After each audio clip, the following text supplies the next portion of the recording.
नमस्कार, आप सभी का स्वागत है। मैं हूं शिवम। सिर्फ एक हफ्ता राजनीति में कई महीनों से ज्यादा भारी पड़ सकता है, लेकिन 20 जुलाई से 3 अगस्त 2026 के बीच जो कुछ हुआ उसने भारतीय सत्ता के उस ऑपरेटिंग सिस्टम को क्रैश कर दिया जिसे दिल्ली के एसी कमरों में अजेय मान लिया गया था।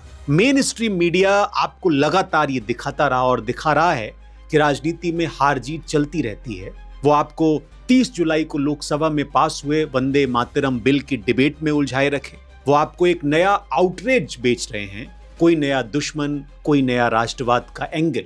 लेकिन असलियत ये है कि 25 जुलाई 2026 को जंतर मंतर पर कॉकरोच जनता पार्टी नाम के एक संगठन ने, युवाओं ने, डिजिटल और हताश युवाओं ने एक मूवमेंट खड़ा किया और इस मूवमेंट ने वो कर दिखाया जो पूरा विपक्ष पिछले एक दशक से नहीं कर पाया। केंद्रीय शिक्षा मंत्री धर्मेंद्र प्रधान का इस्तीफा एक ऐसी सरकार में जहां मंत्री कभी गलती नहीं मानते थे, जहां प्रेस कॉन्फ्रेंस नहीं होती थी, जहां ये पॉलिटिकल रिवर्सल एक बहुत बड़ा सिस्टमिक फॉल्ट लाइन है। ये सिर्फ एक मंत्री का इस्तीफा नहीं है, ये एक साइकोलॉजिकल ऑटोप्सी है। और इसका असर आपको मुंबई में मोहन भागवत के बयान में भी दिखा, जिसमें वो जेनजी से संवाद कर रहे हैं। एक ऐसी सत्ता की ऑटोप्सी है ये जिसके कोड में अकाउंटेबिलिटी की कोई जगह नहीं है। ये टॉक्सिक पेरेंट सिंड्रोम का चरम है, जहां सत्ता रूपी पिता कभी गलत नहीं होता और अगर घर में आग लग जाए तो गलती उस युवा की है जिसने धुएं की शिकायत की थी। अगले कुछ मिनट में मैं आपको कोई लेफ्ट या राइट का ओपिनियन नहीं देने वाला हूं,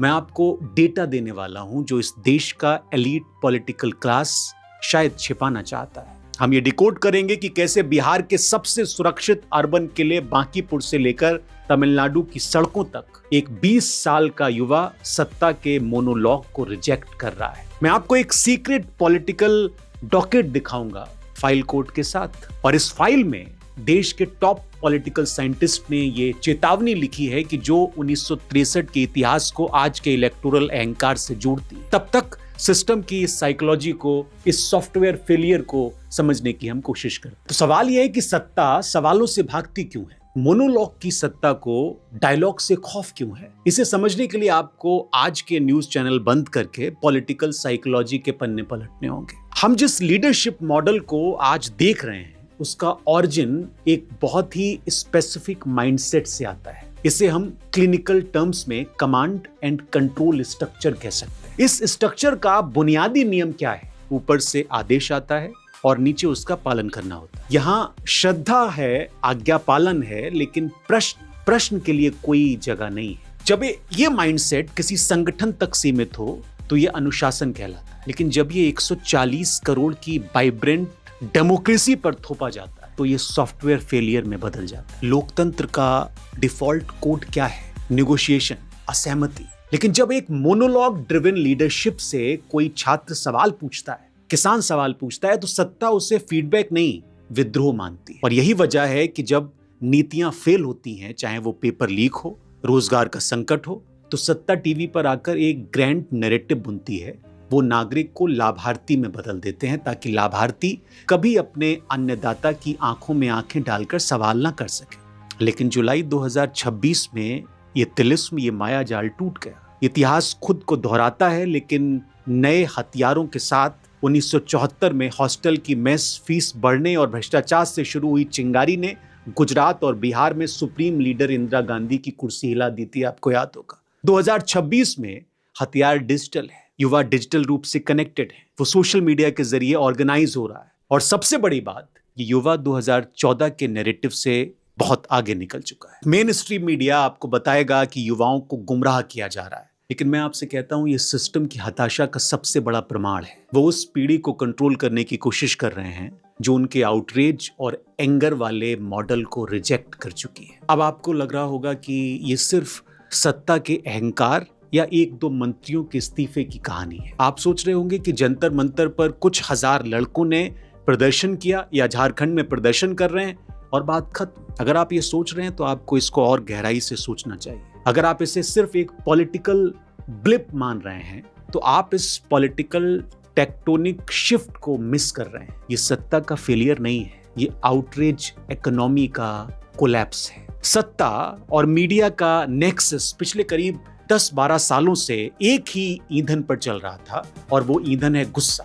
आपको हर रात टीवी पर डराया जाता है, आपको बताया जाता है कि आपका धर्म खतरे में है, दुश्मन दरवाजे पर खड़ा है, या आपके दिमाग में कोर्टिसोल रिलीज करता है। ये एक न्यूरोलॉजिकल हैक है पावर का।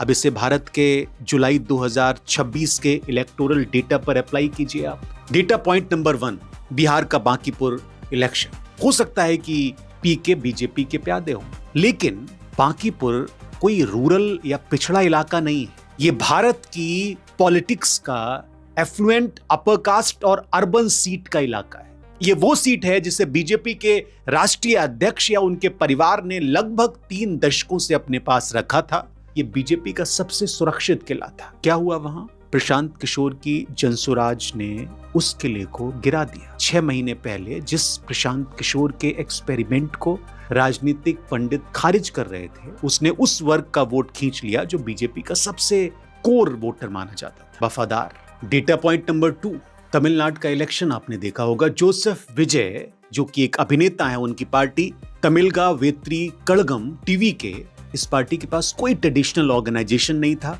कोई कास्ट नेटवर्क नहीं था, कोई बहुत गहरी आइडियोलॉजी नहीं थी इस पार्टी की। फिर भी उन्होंने तमिलनाडु को डीएमके से छीन लिया, स्वीप किया कुछ इलाकों में, जो अर्बन चेन्नई का इलाका है। पोस्ट इलेक्शन सर्वे चीख चीख कर कह रहे थे कि युवाओं ने टीवीके को वोट दिया और कारण सिर्फ एक था, बदलाव। डीएमके और एआईएडीएमके के पुराने ग्रामीण फॉर्मूला अर्बन युवाओं पर काम नहीं कर पाया। जब सिस्टम फेल होता है तो वो अपनी नाकामी का बोझ उस व्यक्ति पर डाल देता है जो सबसे ज्यादा पीड़ित है। लेकिन बांकीपुर और चेन्नई का युवा अब गैस लाइट नहीं हो रहा है, वो अपना विकल्प खुद चुन रहा है। मैंने वीडियो की शुरुआत में आपसे एक डॉक्यूमेंट का वादा किया था। चलिए उस डॉक्यूमेंट के जरिए एक और भ्रम तोड़ते हैं, एक और इल्यूजन को तोड़ते हैं। ये है वो पॉलिटिकल एनालिसिस जिसे प्रोफेसर प्रदीप छिब्बर और राहुल वर्मा ने किया है, और ये दोनों एक्सपर्ट हैं। इस रिपोर्ट में ये बताया गया है कि इलेक्टोरल अहंकार के ताबूत में ये आखिरी कील है जो जंतर मंतर पर हुआ। वो पीढ़ी जो 2014 में नरेंद्र मोदी को सत्ता में लाई थी, वो आज की युवा पीढ़ी नहीं है। आज भारत की आधी आबादी 30 साल से कम उम्र की है। मैंने पिछली रिपोर्ट में इसका जिक्र किया। ये वो पीढ़ी है जिसके पास डिग्री है, जो डिजिटली कनेक्टेड है और जो शहरों में रह रही है। भारत के शहर राजनीति की रफ्तार से कहीं ज्यादा तेजी से ग्रो कर रहे हैं। 2014 के युवा को एक बेटर टुमारो का सपना बेचा जा सकता था उस वक्त, लेकिन 26 का युवा जो सीजेपी प्रोटेस्ट में लाठियां खा चुका है, उसके लिए यह सपना अब एक भद्दा मजाक बन चुका है। यहां पावर नेक्सस का सबसे बड़ा क्राइसिस छिपा हुआ है। आज बीजेपी वैसी ही दिख रही है जैसी एक लंबे समय तक सत्ता में रहने वाली पार्टी दिखती है,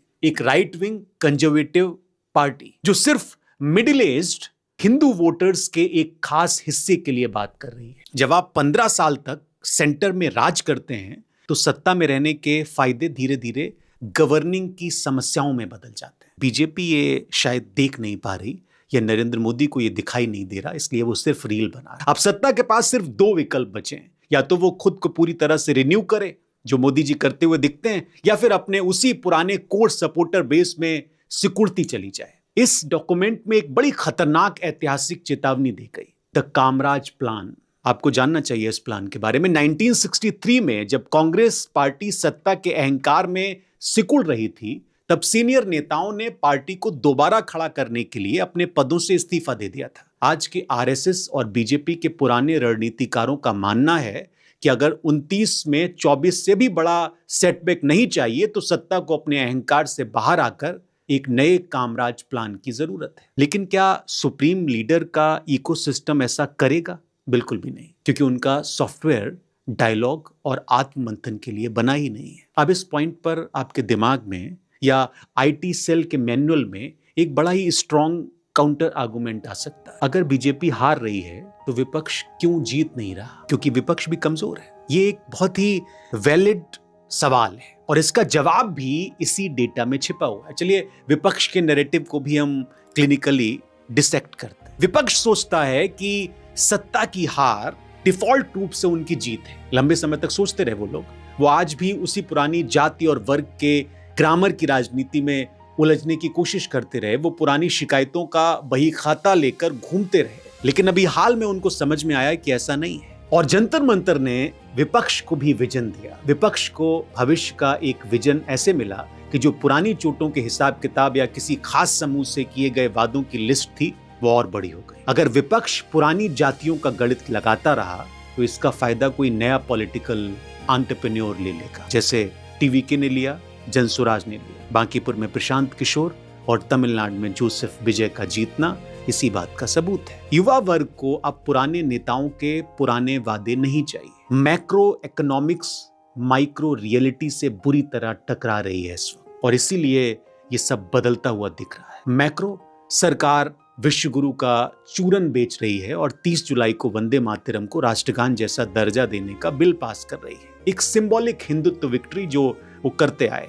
माइक्रो, उसी हफ्ते एक 22 साल का युवा रोजगार और पेपर लीक पर जवाब मांगते हुए जंतर मंतर पर शिक्षा मंत्री का इस्तीफा ले रहा है। ये कॉग्निटिव डिसोनेंस है। एक तरफ सत्ता सिंबोलिज्म में अपनी जिंदगी गुजार रही है और दूसरी तरफ युवा जमीन पर हकीकत से लड़ रहा है। टॉक्सिक पेरेंट ये बर्दाश्त नहीं कर सकता कि बच्चा अब बड़ा हो गया है और हिसाब मांग रहा है, इसीलिए मोदी जी माफी देते हुए दिखते हैं। तो ये है सत्ता की साइकोलॉजिकल ऑटोप्सी और 2026 के इलेक्टोरल क्रैश का फाइनल रिजल्ट। सिस्टम एक आउटडेटेड आउटरेज और मोनोलॉग सॉफ्टवेयर पर चल रहा है, जबकि सिटीजन हार्डवेयर, हमारा युवा, अब उस पुराने कोड को रिजेक्ट कर चुका है। आप इस देश के मालिक हैं, लाभार्थी नहीं हैं। सरकार कल को आपको माफ करने का या कुछ किलो अनाज देने का जो ढोंग करती है, वो आपके ही टैक्स के पैसे से होता है। सत्ता को डायलॉग से डर लगता है, सत्ता को युवाओं से खौफ है। तो अगर ऐसा है तो उनको डरने दीजिए।